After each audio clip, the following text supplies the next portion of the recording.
નમસ્કાર.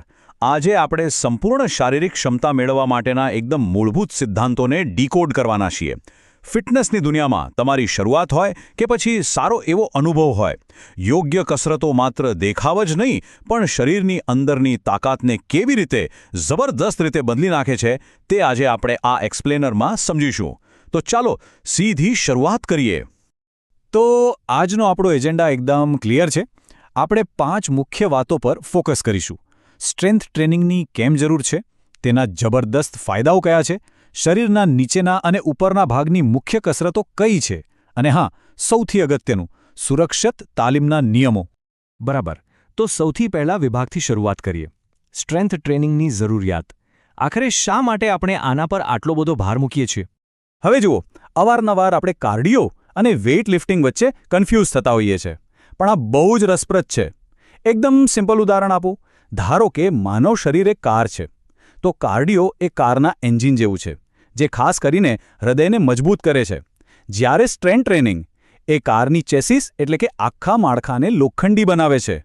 અહીં આપણે શરીરના વજન કે પછી ડમ્બેલ્સનો ઉપયોગ કરીને સ્નાયુઓને પડકારીએ છીએ, અને આ પડકાર જ તેમને મજબૂત બનવા માટે મજબૂર કરે છે. આગળ વધીએ આપણા બીજા વિભાગ તરફ, સ્ટ્રેન્થ ટ્રેનિંગના મુખ્ય ફાયદા. અને હા, આ માત્ર સિક્સ પેક એબ્સ પૂરતું મર્યાદિત જરાય નથી હો. જુઓ, આ ફાયદાઓ ખરેખર કમાલના છે.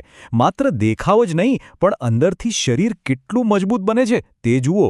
નિયમિત સ્ટ્રેન્થ ટ્રેનિંગથી મેટાબોલિઝમ એટલું ઝડપી બને છે કે તમે આરામ કરતા હો ને તો પણ કેલરી બર્ન થાય છે. સાથે જ હાડકાં એકદમ મજબૂત બને છે, સાંધાઓને સારો સપોર્ટ મળે છે. અને હા, રોજિંદા જીવનમાં આપણું બેલેન્સ અને પોસ્ચર તો ગજબનું સુધરી જાય છે. ઓકે, તો હવે આ જુઓ. આ છે આપણી માસ્ટર બ્લુપ્રિન્ટ, 10 સૌથી અસરકારક કસરતોનું લિસ્ટ. અહીં કસરતોને બહુ સ્માર્ટ રીતે 3 ભાગમાં વહેંચી છે: નીચેનો ભાગ, ઉપરનો ભાગ અને કોર. આવું વિભાજન કરવાથી ફાયદો શું થાય ખબર છે? શરીરના કોઈ એક ભાગ પર વધુ પડતો થાક નથી લાગતો અને આખા શરીરનો એકદમ સંતુલિત વિકાસ થાય છે. ચાલો હવે આ દરેકને એકદમ ડિટેલમાં સમજીએ. તો આપણો ત્રીજો વિભાગ છે પાયાની શરૂઆત, એટલે કે શરીરનો નીચેનો ભાગ. આપણે બધા જાણીએ છીએ કે કોઈ પણ બિલ્ડિંગ હોય, પાયો તો મજબૂત જોઈએ જ, રાઈટ? અને એ પાયો મજબૂત કરવા માટે સૌથી બેસ્ટ છે સ્ક્વોટ્સ. અહીં ચોકસાઈ બહુ જ અગત્યની છે.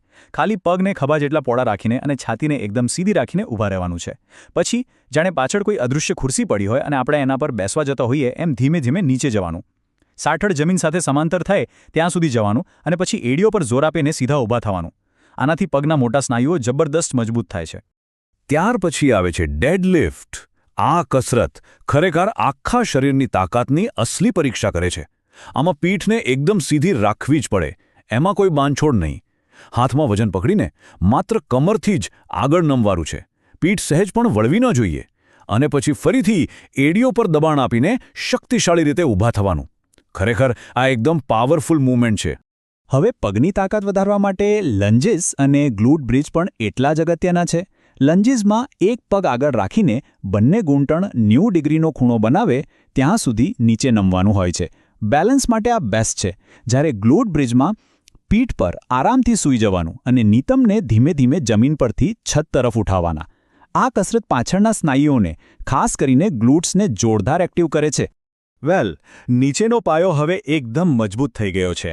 તો ચાલો આપણા ચોથા વિભાગ તરફ આગળ વધીએ. શક્તિ અને સ્થિરતા, એટલે કે શરીરનો ઉપરનો ભાગ અને આપણું કોર. ઉપરના ભાગની વાત કરીએ તો પુશઅપ્સ, બેન્ચ પ્રેસ અને પુલઅપ્સનો કોઈ મુકાબલો નથી.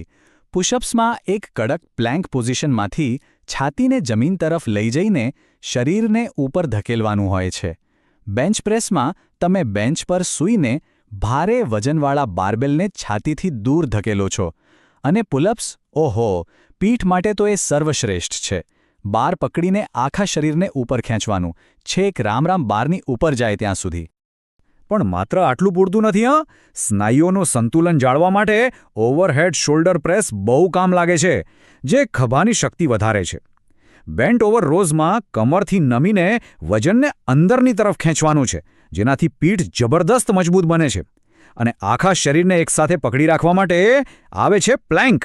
બસ કોણી અને અંગૂઠાના ટેકે આખા શરીરને એકદમ સીધી રેખામાં લોક કરી દો. કોર મસલ્સ માટે આનાથી બેસ્ટ બીજું કંઈ નથી. ઓકે, કસરતો તો આપણે બરાબર સમજી લીધી. પણ આપણો પાંચમો અને અંતિમ વિભાગ કદાચ સૌથી મહત્વનો છે: અસરકારક અને સુરક્ષિત તાલીમ.